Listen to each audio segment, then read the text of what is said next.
heterosexual relationships spent on theirs, they would inject at least an extra $700 million into the economy. This amount includes an injection of many millions of dollars into state government revenues through marriage license fees. There is virtually no offset to this cost, as the same of sex couples who are most likely to marry already have spousal benefits as de facto or civil union partners in tax, superannuation and pensions. I think another thing too is that same-sex marriage could enhance religious freedoms. So in Australia, there are some religious organisations and officials that really want to legally marry same-sex partners in the same way that they legally marry opposite-sex partners.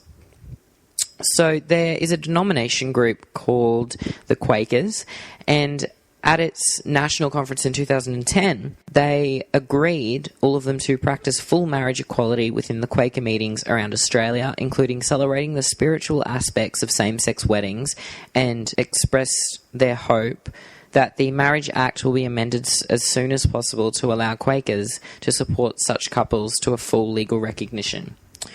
Laws which prohibit same-sex marriages violate the religious freedom of groups like the Quakers by not allowing equal legal recognition of their religious practices. Kieran, do you have any comment on that? What I would say is, from a personal point of view, and other people may agree, disagree with me or whatever, and that's fine.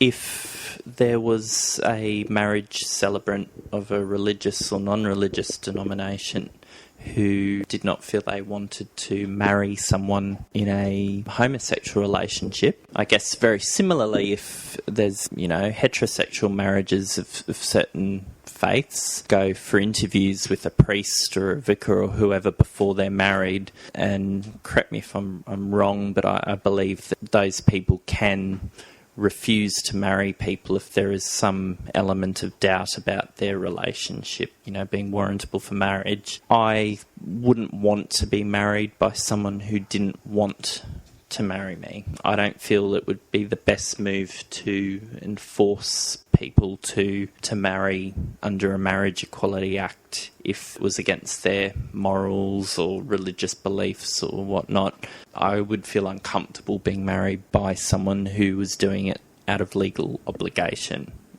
Just before we wrap up this interview, I just want to ask, do you have any advice out there to people about this issue? First of all, as I've said earlier, I respect that other people will have a different opinion to me and different thought process, etc. But what I would urge people to consider, if they're either sort of sitting on the fence on this issue, a bit apathetic about how they feel about it, or people who are dead against it, is just reconsider how this issue might affect people like me on a very personal sort of a level, and also just think about, again, how the issue of marriage equality is going to detrimentally affect you, your friends, your families, your children, your children's children.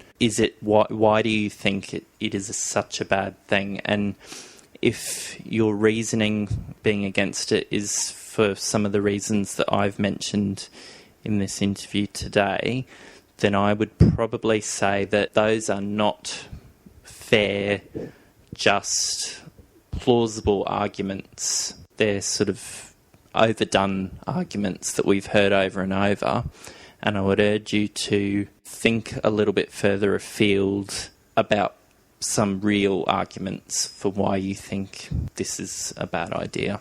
Alrighty, that's all from Kieran and I on this live episode of On Air with Lachie. Thanks, Kieran, for being a part of the show. And thank you very much, Lachie, for giving me this opportunity, and for your listeners for listening.